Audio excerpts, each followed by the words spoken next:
the author of Macroeconomics, an introduction recently published by Cambridge University Press, and Ms. Jomol George, final year MA Economics, among us to explore the content of the book. I hand over the session to Ms. Jomol. Thank you, Arya.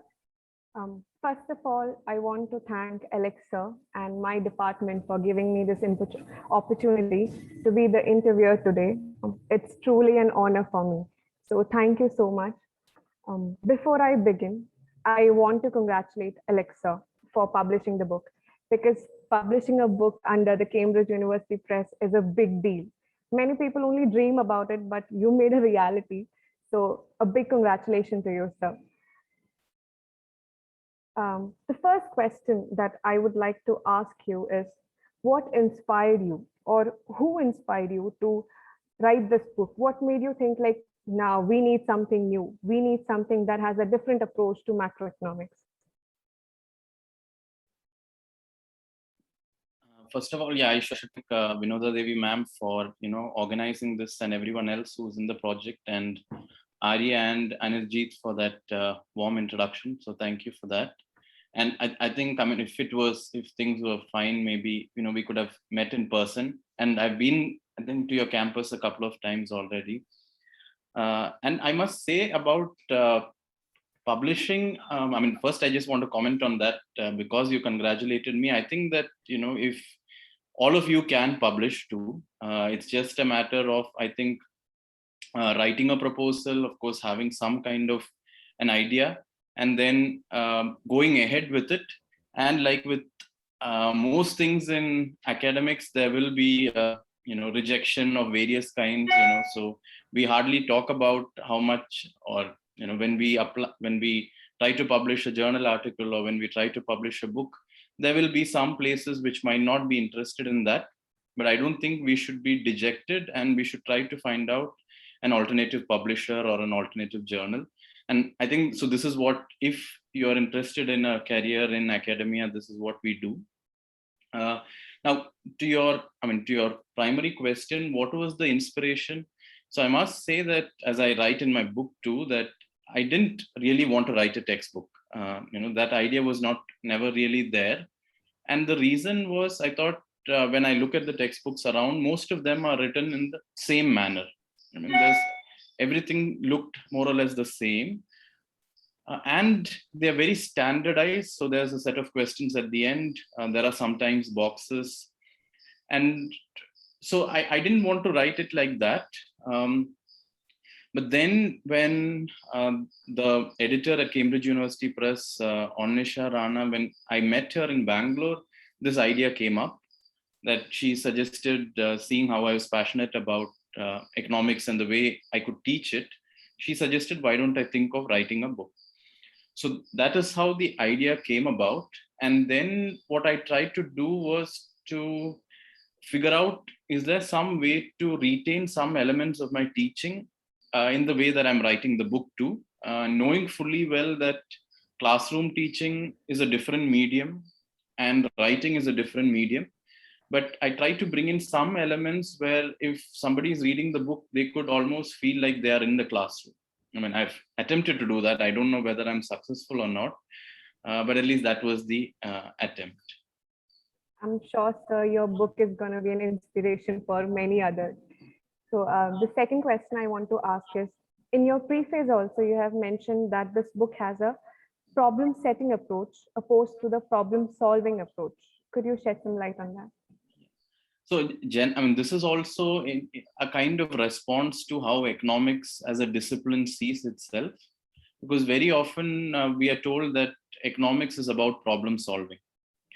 But if, let's say, just taking an example of the 2007-8 global financial crisis, we could not see it coming, right? So my idea was that if we are as students of any discipline, not just economics, we should be able to identify potential issues, and only then can we solve it. So without really identifying what the problem is, or trying to give it some kind of a form, it is very difficult to solve the issue. And it was in that spirit that I've mentioned it, because very often when we are in courses or in classroom teaching and assessment, we are asked a question, okay, solve this problem. But instead, if we were to ask students, can you set up a problem? I think there's a lot of learning involved in trying to set up a problem. And so I just wanted to bring that also into how we teach and how we learn economics. You have also mentioned that there is no recognition for pluralism in theoretical approaches. Why do you think it's necessary to shift to a pluralistic approach?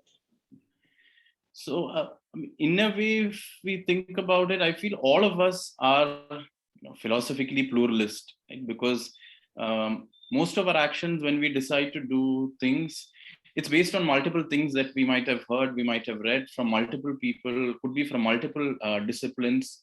And when we're doing something, we are not compartmentalizing like that. We are actually drawing on diverse sources. And similarly, in a way, in economics too, there is research which happens in multiple schools of thought. So there is research which happens in the mainstream economics. There is research which happens in post-Keynesian economics. There is research which happens in Marxian economics. There is research which happens in feminist economics. So there are these diverse schools of thought or diverse paradigms. But when we look at most of the introductory textbooks, because of who writes them and what is their motivation, we notice that we are taught as if there is only one economics. There is hardly any mention of the other ways of understanding economics and other ways of doing economics which exist and which have been existing. So I generally ask this question in class: if you're studying economics or macroeconomics, Karl Marx had made significant contributions to understanding business cycle, to understanding crisis, but we never even see Marx's name in our macroeconomics textbook. And so why is it that there are some people who get excluded and some thinkers or some ideas which are excluded? So this is what led me broadly to think that it's important to at least acknowledge that there is different schools of thought. And because it's an introductory book, I did not explore many other schools of thought, and given my own limitation and my own research area, I stuck to exploring only two schools of thought. One was the mainstream one and the alternative one, which I have worked in. But there can be other, there are other schools of thought too, which can come in. So the next question I have is, the book, it's perfect for every economic lover, be it undergrads or postgrads. Everybody is going to love that book. But what I believe is you wrote that book for the undergrads. The major target audience for the book was undergrads. So what do you think, what's the problem that the undergrads face to find the perfect reference book? So it's part of the reason for, I think, pitching it at undergraduate level was because I have mainly taught undergraduate students. So in a way, I have a better sense of where they're coming from and what they want to do. That was one. But I must also admit that, when I initially had this idea, the plan was I wanted to write a book which would be appropriate for a student who has just finished school. But I did not succeed in that, because I don't think after I wrote it, I realized that it's not quite possible, because then I have to explain many more things and I have to talk about many more aspects. So then it became that it can be a book which is suitable for somebody who has some understanding of economics. So it could be 1 year of undergraduate studies, or it could be a master's student who has some knowledge. And many a time students have asked me this question, can you recommend some books? But there's always some hesitation, because I wanted to recommend a book which talked about our context. Right? Now, I can recommend books which only talk about a certain kind of theory, but these theoretical ideas are sort of devoid of our socioeconomic surroundings. That is one. The other thing is, I feel that most of the textbooks are written without, although they are meant for undergraduate students, they are often written in a style that is not very appealing. Right? So it's about the writing itself, where I feel I wanted to try and talk directly to my readers. So, because I think sometimes academic writing tells us that we have to write in a bit more, I mean, for lack of a better word, formal, although it's very difficult to define what formal is. For instance, don't use active voice, use passive voice. These are some things, sometimes we are told this, but really we have to, I think, decide based on who we are writing it for and why we are writing these things. So I felt that I wanted to write something where the language and the tone and I would be able to directly address the primary audience, which is undergraduate students. And I felt that most of the textbooks somehow was unable to, sort of incorporate that, maybe a kind of welcoming tone in the writing. Yeah, sir. Even when we used to study, when we were the undergrads, I'm a postgraduate student, so it was difficult to sometimes understand everything. So that's a very great thing that you have done. I also want to ask this, like, even in the 4 questions that I've asked, you have talked about how as a teacher, you wanted to give your contribution, you wanted to do something. So every teacher, all our teachers, they are always focusing on what they can give to students. So in your opinion, what is that something that the undergrad student or any student of economics, what is something that they should be doing? Is there something needed from their front to understand more about economics? Yeah. So my own view is that I think, whether we are as teachers, as any university setting for that matter, there is only so much we can do. In a way, because all of us have other, we are constrained by time and by the curriculum, by the syllabus, by other activities that we have to do at home. So I feel that there is only so much we can do from the point of view of a teacher or the university. But I feel that students, again, given the constraints, I feel that it would be good to see students take more active participation in learning and, let's say, form groups. It could be reading clubs that you come together, or you have an idea that you want to discuss. But often teachers might not have the time, but there is nothing stopping students from getting together, raising these questions, which might come out of class, or you might be reading something else. And in general, I think going to the library, because in any case, whoever is teaching the course, whether it is A or B or C, it's always finite, right? We can only transact and we can only teach a certain amount in the classroom. But to go beyond the classroom, and I think that's what is important, because that is where you are able to bring in your individuality, where you are going and reading outside the class, bringing in different experiences, your lived experience, to make, a kind of economics that you want to see in front of you. So I feel that in a way, students have to take that initiative to whatever extent possible. It could be even, having a Zoom conversation between 5 of your friends, talking about some of these things that might not be covered in the classroom. So going further into the book, sir. So one of the, I would actually say one of the very unique things about your book is that the blend of economic theories and fiction. We have included so many fiction, like every page in or somewhere there is fiction. So do you think that fiction can show a better picture of our economy than the theories and numbers? Why did you include all that fiction? So in a way, I think I've been thinking about a course like this. Not that I don't think I am equipped to teach it, but something like literature for economists, right? Because we have mathematics for economists, we have statistics for economists, but I think that it's also important to have literature for economists, because there are things that I think literature can communicate so effectively in a way that no amount of, academic writing or quantitative techniques can actually communicate. And I wanted, so that, or let me just, Adam Smith, at least, education refers to the learning of wisdom and also moral sentiments. And moral sentiments could be various kinds of emotions. It could be social things like sympathy. So how do we bring in, some kind of these ideas into the classroom and into the book, And that was one of the reasons for trying to incorporate fiction. And I didn't want to do it like this, that to say that, okay, there is this book and this is what the book is saying. So I didn't want to use my language to summarize it, because then I think it loses that element of emotions and the sentiment that it wants to convey. So what I try to do is extract relevant portions which can, provide that kind of an awakening in us, of ways about these issues since writing the book as well, is I think it is fiction which is truly interdisciplinary. Because in a way, fiction is not constrained by jackets of department, school, university, and people can really experiment and be creative.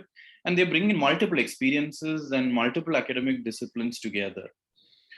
So I feel that one is that it has that truly interdisciplinary nature, which I don't think academic disciplines can, because of the specialization that we are in. And I think it's also to communicate that when we are trying to learn economics or to study economics, people can use, let's say, more quantitative techniques, people can use statistical techniques, but people can also use literature, right, to make sense of our economic surroundings. After all, we are really trying to understand our economic surroundings, and I believe that we can do it in multiple ways. And it is true that now what is mainstream is a certain kind of econometric techniques, but these also undergo changes, right, depending on what is happening elsewhere. And let me just tell you one short story, which is when Leon Walras was writing in the 1870s, 60s. So he's one of those early mathematical economists. When he was writing, he actually found it difficult to get a job in France, because at that time, people looked down upon mathematical economics. Right? So what I'm also trying to communicate is that, there are different ways of understanding the world. And there are different ways of understanding our economic surroundings as well. And there might be a point in time when certain things are privileged, but I think in a classroom, I believe we should try to expose students to multiple ways of knowing and multiple ways of understanding. But I hope that your idea of a literature for economics actually blooms and somebody actually writes a book like that, because it's a great idea, and every economics lover, not economics lover, they'll also enjoy it. So there is one more interesting thing about your book, is that it explains macroeconomics from the Indian aspect, which is a very rare thing. You cannot find it in every book. Mostly, if you read any book, it'd be like what happened in US or UK. But having an Indian aspect is a very rare thing. But it, of course, would help the Indian students to understand more about our economy and our surroundings. What I want to ask is, in your book, you have cited various fictions that depicts the issues of the Dalit community or the backward classes, which also shows like how the economic decisions in our country are influenced by the societal norms or traditions or myths or beliefs. So do you think that such norms among the communities is stopping us from achieving our goals, our economic goals, like the other developed countries? Yeah, this question I've been asked a little bit before, but the way I'm thinking about it is like this. When we study mainstream economics in, let's say, microeconomics or macroeconomics, there is hardly any recognition of power, of structural power. So we generally think of land, labor, capital being on par with each other. But if we take the alternative classical political economy approach, which I've done in my book, it is very clear that they recognize that there is a power differential between workers and capitalists. So it's coming from an understanding that social class as a category. So what I tried to really do was to understand the question of power or the role of power in the Indian setting. And what that meant was I had to address issues of patriarchy, the issue of caste in a head-along manner. And because power is embedded, and also the question of religion. Right? So what I've tried to do with fiction then is to illuminate these aspects, which are of course tied to economic issues, because how power is embedded, and most of our economic decisions are mediated through these various kinds of lenses. And because they are also identities that we have, and it also communicates whether we have certain privilege or we don't have certain privilege. And so then the idea was, how do I bring in these social norms and have a more embedded understanding of our economic issues. And so that's what I've tried to do. And I feel it is extremely important, because in microeconomics, we start from an individual who has no social understanding. There is no social status or social identity. We don't really talk about whether the Homo economicus or the rational economic man, we don't talk about their caste, we don't talk about their religion, we don't talk about their gender. And when we talk about them, there is an impact. So the first step is really recognizing and incorporating these social norms into our economic theory, which I think is still a work in progress. Once we have that, I feel we'll be able to better understand what our issues are. So, sir, I also want to ask this. You have introduced a new approach in the book. That's the Miso Approach. Could you explain a little bit about the Miso Approach and why it's necessary? So, I've just called it a Miso Approach. It's not, I don't think it is new. It is new in the sense that we are not conventionally taught it usually. But historically, it sort of goes back to some kind of a sectoral approach that is there in the work of Marx, that is there in the work of Leontief. In Leontief's, for instance, input-output technique, you can see this kind of a sectoral approach. I'm calling it a Meso approach only because in curriculum or in teaching, we spend a lot of time on individuals or the micro aspect. We spend a lot of time on aggregates or the macro aspect. And the mainstream view is to think that macro is a simple summation of micro, right? But in opposition to that kind of view, what I've tried to do is use classical political economy to point out that there is something happening in between, where we can think of as different sectors, right? And one is to think of it as different sectors, but even do we think in terms of, let's say, agriculture, agriculture, manufacturing, services, or do we think in terms of input-output framework, or do we think in terms of the structure of the economy in various ways? So how do we understand this big chunk, which is operating between the macro and the micro? So it is sort of a starting point to have a more thoughtful discussion on some of these things. And some of these ideas are present sometimes in what is called structural macroeconomics, which pays attention to these structures. Some of it sometimes figures in input-output analysis. So it is already there, but I've just tried to articulate it in a different way and place it in the context of our knowledge of micro and macro, and to argue that this kind of a in-between understanding we have to pay attention to, especially because let's suppose that I have a particular macroeconomic theory and a policy conclusion, and then I'm recommending policy, but I need to be able to have some idea of how that thing that percolates downwards, and what is the kind of sectoral structure in which the Indian economy is situated. Only then I feel can we have policies which are much more holistic and much more, I think, understanding of the social or the economic context of a sectoral kind.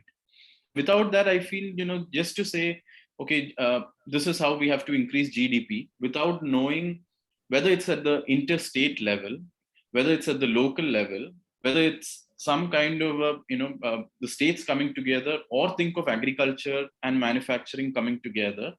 It's very difficult, I believe, to have a proper policy formulation or a proper policy suggestion. So again, just like I mentioned, like literature for economists, can we think of some kind of a mesoeconomics, right? Or some way where we pay attention to the structural aspects. Okay. So the next question I want to ask is, in the book, in chapter 6, there are two statements two subheadings. One is wrong theory results in bad policies, and the second one is good theory recognizes context. Could you please give a little insight about these two statements? Yeah. So, in a way, the first statement about wrong theory results in bad policy is primarily to say that one of the ways to understand the theory or to critically evaluate theory is to ask whether it's logically consistent. So, if the theory is not logically consistent, or if there are methodological issues with the theory, then we can't be sure that what the theory is telling us is correct, and therefore we have to be a little bit cautious. It can also be the case that we have a logically consistent theory, but the assumptions are deeply problematic. For instance, if we talk about the assumption of an individual, an asocial individual being rational, is that a fair assumption to make? Right? What kind of individual are we talking about? Is this actually a human being that they're talking about, or is it a machine that they are talking about? So these two, whether it's a logical consistency issue or whether there are assumptions which we think are very problematic.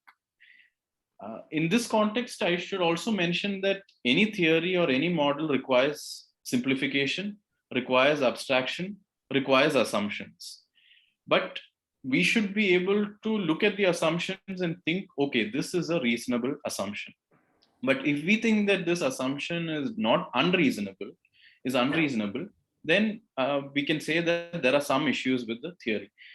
And if it is the first, let me go to the logical consistency issue. Now, if a theory is somewhat logically inconsistent, and my claim is that mainstream economics has issues of logical inconsistency, then you can use the theory to explain anything you want. So you can just fit the theory in a way that will, explain all kinds of situations. Therefore, the theory itself loses its discipline and its explanatory power.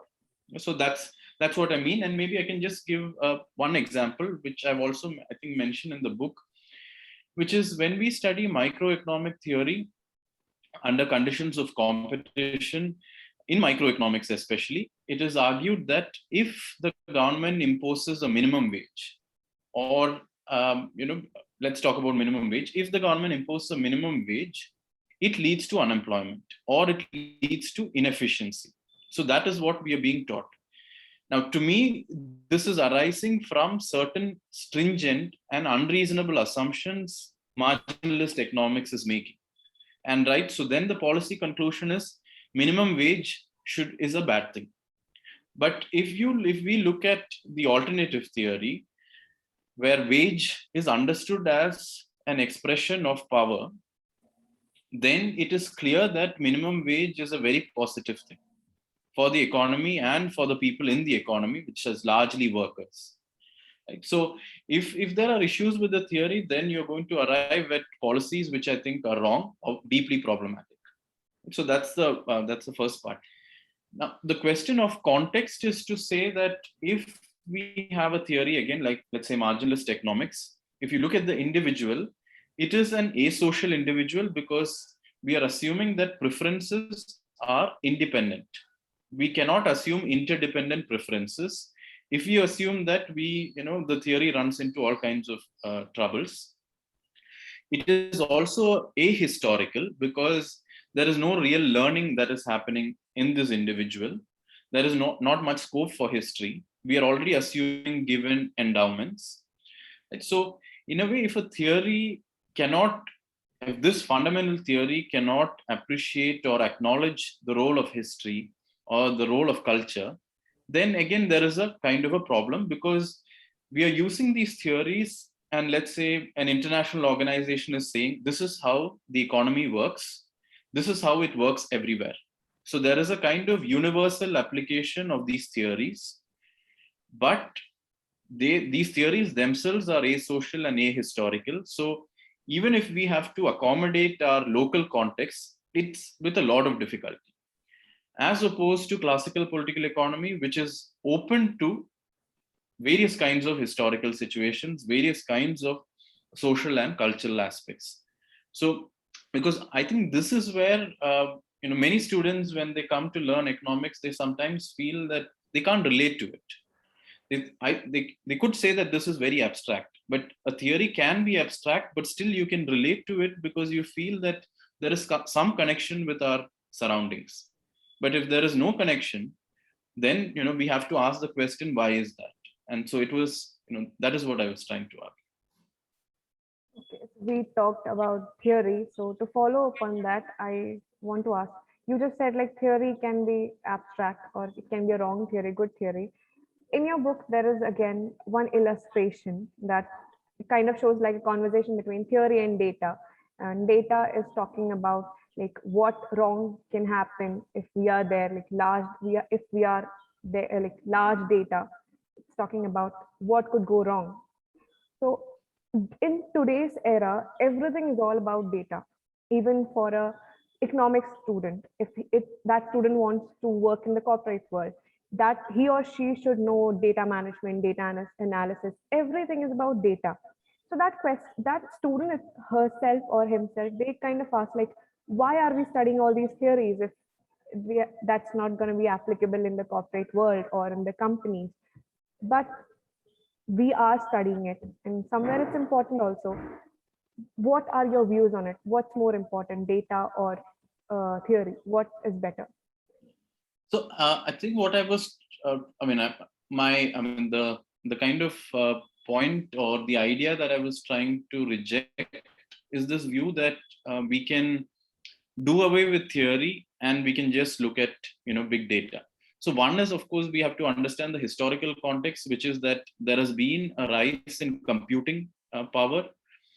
Data has become much more easy now to obtain and to process and to arrive at findings. So I think 30 years ago, when by then econometrics was there, but because it was very costly and it took a lot of time to process the data, people would decide to do econometric analysis with a lot of caution and with a lot of, it's only if it is necessary. So that had to be a discussion in itself, whether this problem warrants this kind of an analysis or not. Are there other ways of doing it? It has become much more easier to engage with data. We don't sometimes ask that question because this has now become legitimate way of doing research. So there is that broad historical intellectual context. But the other thing is that in data too, there is statistical theories. There are various statistical theories which students of economics, we don't generally learn because I don't think there is so much time and space in our curriculum. But there are so many different statistical theories anyway. And the question is, when we are using these econometric techniques, do we really know that there are competing statistical theories? Do we really know whether we should use a Bayesian approach or we should use a non-Bayesian approach? So there are also so many competing theories within statistics, within data, right? And often, we might just use what we know, but there are theoretical debates, there are competing ideas even within statistics. Right? So in a way, understanding theory is also to recognize, okay, there are these competing ideas, which one is most appropriate? Again, it's a judgment that has to be made. And one more point is when it comes to algorithms of various kinds, when it comes to softwares, there is also this study now, which is rapidly emerging, which is called data feminism. And what they are trying to argue is who is the one who is, let's say, making this algorithm? Is it a man or a woman? Is it a black man or is it a white man? Right? Because all these have consequences on what kind of softwares, what kind of apps are being created, in a way, because the question of power is central to data. But what sometimes big data does is conceal that there are various levels of power equations and power differentials within this data architecture. So for instance, who is collecting the data? How much money are we paying the people who are collecting the data? Who's processing the data? Do they have good working conditions? So when we talk of big data, we are talking about an entire ecosystem where we can bring in these questions of power that I earlier mentioned into that ecosystem. And also ask, data is deeply political. what gets collected, what doesn't get collected, who is funding the data, or who's funding the data collection, what is the reason for funding it, right? So all these questions can come in, and so the big data itself, I feel we have to interrogate it, we have to understand its political implications, its economic implications, and then we can use big data. And my point in the book was to say that we should not think of big data as a solution to our problems, because what big data has now done is it has just compounded the various kinds of power differentials that are there. So we just need to be aware of it, and also be aware of the fact that there are various statistical theories, and how do we choose them. And sometimes just using a software, even if it is Excel or R or Stata, we might not know what is the algorithm really like. So yeah, that was the point. One more question I have regarding the illustrations. In the book, in the beginning of the book, there is a illustration, there's an image which shows a girl with 4 hands, a book of history in one hand, graph in another, and the third hand, there is a parliament. And the fourth hand, it's on her chin, showing like she's amazed by all these things that she's seeing. What is your view on that image? Let me just show the illustration. I think if people can see it. It's visible. Yeah. So the point of, this illustration was really, just taking from Keynes's quote, where Keynes is saying that an economic student has to be a philosopher. So that was the idea of the chin, really. A philosopher, historian, mathematician, but also understand politics. Right. So it was really to capture that as an economic student, we have to be engaging with these various other, not just, narrowly economics, but also wider social science subjects. And only then can we understand what are the interlinkages and maybe do good economics. I guess that's what economic students are. They cannot just focus on one thing. They have to focus on everything around them. That also makes us special also. So I have one more question regarding the illustrations. I'm asking too many questions, but I promise this is the last one. The one fascinating thing I found in the book is, maybe it's just me, I don't know, that the illustrations or the images, they show women. Every illustration is like on point, they're like the highlight of the book, but most of them, like 90% of them shows women. Starting from the first image, it shows a girl with 4 hands. Then there are few women in the field. I'm not going to talk about all the images. That's for the readers to find out. So was that intentional to add female characters? Was it to promote more female students to the field of economics? So actually, yeah, this question is interesting, but actually, I don't know the answer, because let me tell you a little bit about how the illustrations came about. So Sahana, who did all the illustrations, the process that we followed was, she was reading the drafts, and then she was highlighting, certain parts that she thought could be illustrated, and then we had a conversation about it, and then she was doing the illustration. So in a way, the choice of the people and everything, it's completely hers. But in a way, once I think the illustrations were sort of in the draft form, I felt that it was also good that it was what she wanted to communicate. So in a way, the illustrations are, it's not just they're saying what is there in what I have written. To me, Sahana's illustrations are saying something more. And I think I felt that is what she is contributing through her illustrations to the book itself. So to me, that way, illustrations are not just telling exactly what is there in the book, but it's actually going beyond. And I think some of the illustrations, when I read again, I feel, oh, I didn't see this before, because they're quite detailed and rich. So I feel that it's also like Sahana's way of, it's a way of communicating, which is different, and in which complements what is already there in the writing. But this question, I think I should ask her, and maybe I can pass on the answer. It's very interesting. All the illustrations are very interesting, and I think the illustrations actually is also giving this message that we need more female participation. So it's a very good thing. The next question I want to ask is, one of the main themes, I won't say the theme, one of the main things that's depicted in your book is this marginalist theory versus Keynesian theory thing. Could you explain a little bit about on that? So usually, I think when we study macroeconomics, and most of the macroeconomics textbooks, they start by saying that first we learn about classical economics, and then we go to Keynes. But here, classical economics, and I mentioned this in the last chapter of my book, Keynes is using this term classical economics to refer to everyone before him. But that's not an analytically satisfactory classification. So, I mean, we don't use that in the book. So marginalist is what actually Keynes is trying to oppose, because Keynes's main adversaries were Pigou and Marshall at that time, because they had argued that if you want to revive employment, all you need to do is reduce wages. And Keynes said, no, this is a wrong way, because if you reduce wages, it's going to reduce consumption, it's going to reduce aggregate demand, and it is going to reduce aggregate output and aggregate employment. So in a way, the idea of the marginalist idea is to say that there is a tendency to full employment in a competitive economy. And one of the main Keynesian ideas is to argue, no, the tendency in a competitive economy is towards unemployment. So both are trying to understand the same object, but since your conclusion is different, Keynesian theory then suggests that we have to have some kind of a planned government intervention.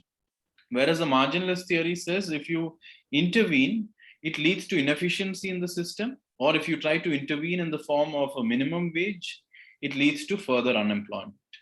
Right? So in a way, it's really competing ideas or competing paradigms or competing schools of thought. Yeah, so I'll stop there. Sir, there is one more question. The last chapter of your book, it's about towards good economics. So what is good economics, and are we really moving towards good economics? What's your view on that? So, yeah, so I think, I mean, that was a more, that was one way of trying to conclude by saying that there is a lot more work that we have to do, I think, as teachers, as researchers, as students. And partly it is to say that we have to, I think one is that we have to listen to others.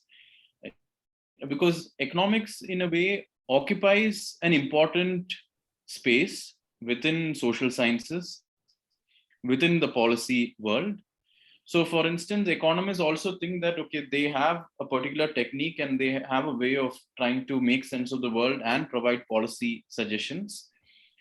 But I feel that we should be a bit more humble about what we know, because first of all, there are so many things we don't know, and even with what we know, we still haven't really figured out how to engage with some of the more important social and historical aspects.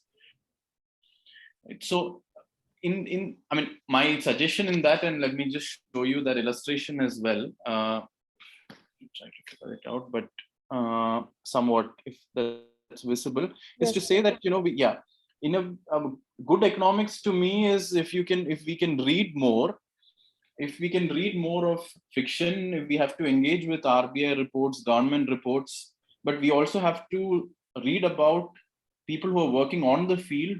So field studies or ethnographic work, which also anthropologists do. But we should also learn history of economic thought, because we need to understand the history of our intellectual context itself. Why is it that random RCTs are popular now? Why is it that general or game theory is popular? Why was it that behavioral economics is popular? Everything has some kind of a standpoint or a comparing point. So understanding history of economic thought becomes important. We have to read newspapers.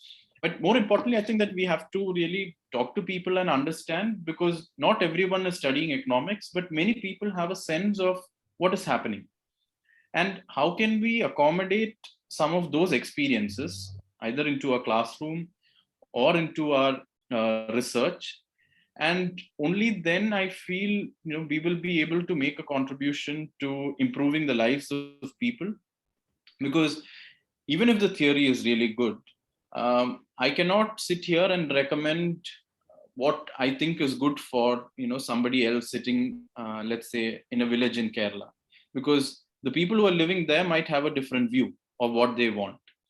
So I feel that we have to be able to take into account these multiple aspects. In some way, what political economy or the term political economy tells us is that we have to bring in questions of ethics, we have to bring in questions of politics into the way we understand economics.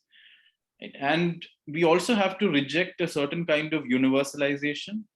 We might also have to reject a certain kind of difference that is supposedly present between positive and normative economics, because normative considerations also go into the making of many of these theories that we are talking about. And I mean, in general, I feel we should be open. We should be critical of textbooks, including my own, because everybody is coming from a particular position. Right? And as students, we need to recognize that it is okay to question all these things, because ultimately we know that we are dealing with different ideas. All of us have different experiences, and how do we make sense of these ideas and experiences coming together in a meaningful manner? Oh, thank you, sir. And lastly, I want to ask you, what is the one advice that you would like to give to our audience, the students of economics, so that they can be the pillars of good economics? So I think, two things, just drawing on what I just said. One is that, or earlier also I said, that is to read widely and don't limit your learning to what is taught in the classroom. I think that one, or what is taught within textbooks, or what is taught. So you have to really go out and I think, acquire different experiences, listen to others who have had different experiences, bring your own experiences, and also read widely and read critically as well.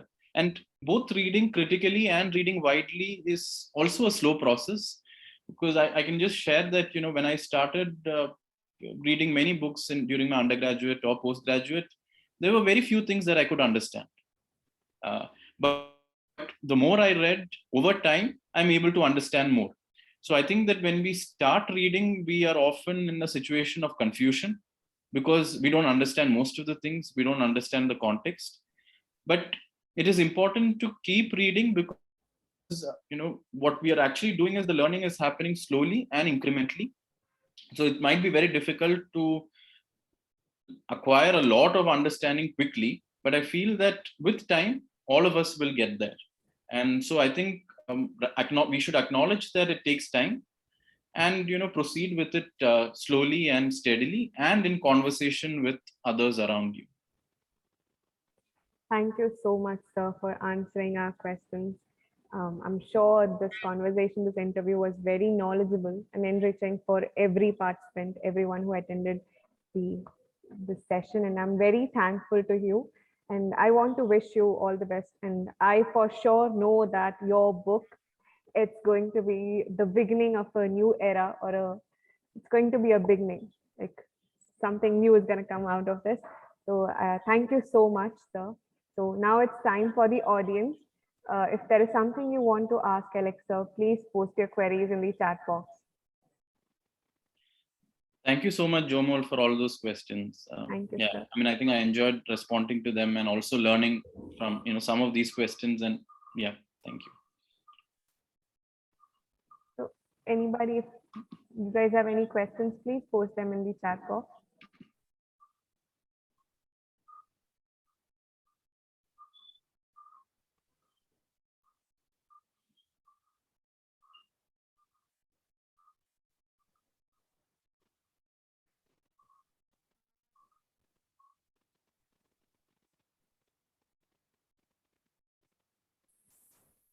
Yeah, good morning, sir. Thank you for your wonderful clarifying answers to us. So, what's the role of Indian economics? At least the point of view, sir. At least the role of Indian economics in macroeconomics, their contributions. So I think I could hear only very faintly, but I think your question was, what is the role of Indian economics in macroeconomics, right? Yeah, economics, sir. Indian economists. Yes, sir. Okay. Yeah. So in my book, actually, I've tried to, I think that's a good point to ask. I mean, good question, because when students are studying macroeconomics, and I ask this question in class, I mean, how many Indian economists do you know?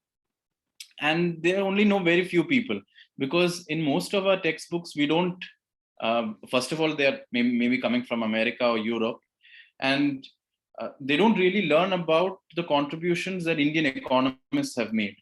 So in a way, in my book, what I've tried to question that a little bit by bringing in contributions by Mahalanobis, bringing in brief mentions of Dadabhai Nauroji, by talking about Krishna Bharadwaj.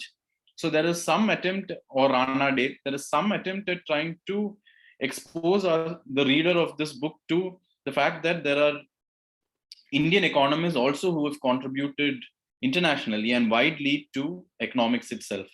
And I think I feel that especially in the classroom, this is a very important thing. And so in textbooks, and therefore, which is that I feel when I was a student, I felt that, okay, I don't know anybody who is coming from where I'm coming from as an economist, so I don't hear about them. So it also made me feel that, okay, then means that it's very difficult to enter the space.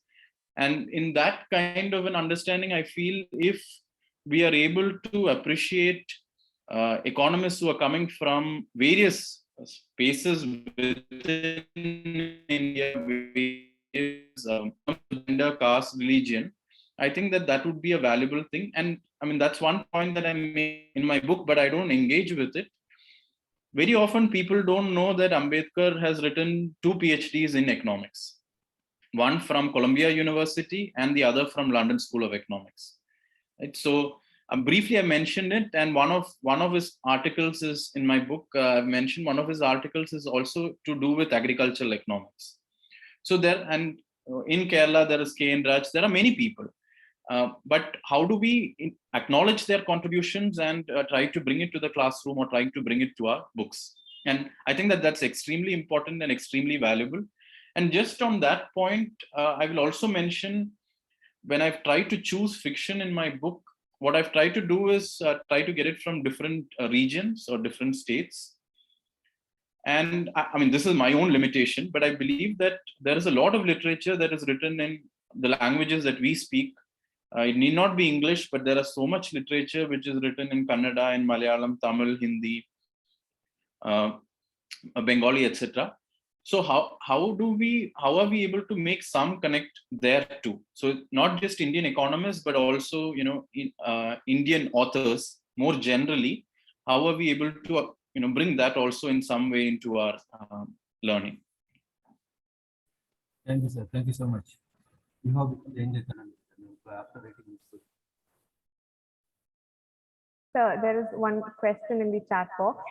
The question is, what made you to write the book with special reference on macroeconomics when you have taught more or published more in the field of history of economic thought? Yeah, this is a good question. So I think that at that time, I mean, I was teaching macroeconomics, and so when the discussion happened,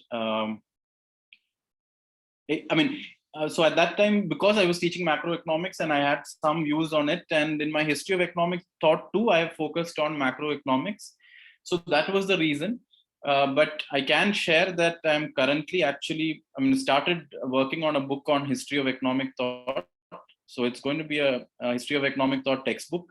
And in a way, I felt that history of economic thought textbook might be slightly easier, because in my macroeconomics book, I've tried to be a bit creative, and that's quite exhausting, and it takes a lot of time, and it's much more difficult. But my aim is that in the history of economic thought textbook, it will be slightly more conventional. I've just started work on it, and I don't know, maybe it might take 2 years or 3 years, but that's the next project. I'm sure, sir, that book is also going to be a great success, like this macroeconomics book.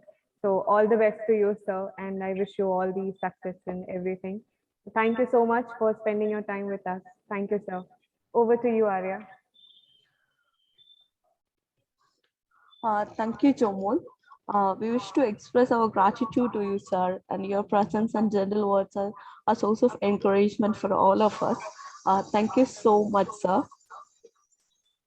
Gratitude is a powerful catalyst for the happiness. It's a spark that lights the fire of joy in your soul. I invite Ms. Rosita Elizabeth to propose the vote of thanks. Thank you, Anya. Gratitude opens the door to the power, the wisdom, the creativity of the universe. A very warm good morning to all. On behalf of the Department of Economics, I deem it an honor to propose your acceptance. I would like to express our thanks and gratitude to the resource person for the day, Dr. Alex and Thomas, Assistant Professor Azim Premji University, Bengaluru, for enlightening us. Thank you, sir, for taking your time and sharing your knowledge with us. I thank our principal, Dr. and the management for giving us the opportunity to organize this program. I express our heartfelt gratitude to Dr. Vinoda Devi, faculty coordinator, Department of Economics, and all the faculty members who inspired us and for their constant support.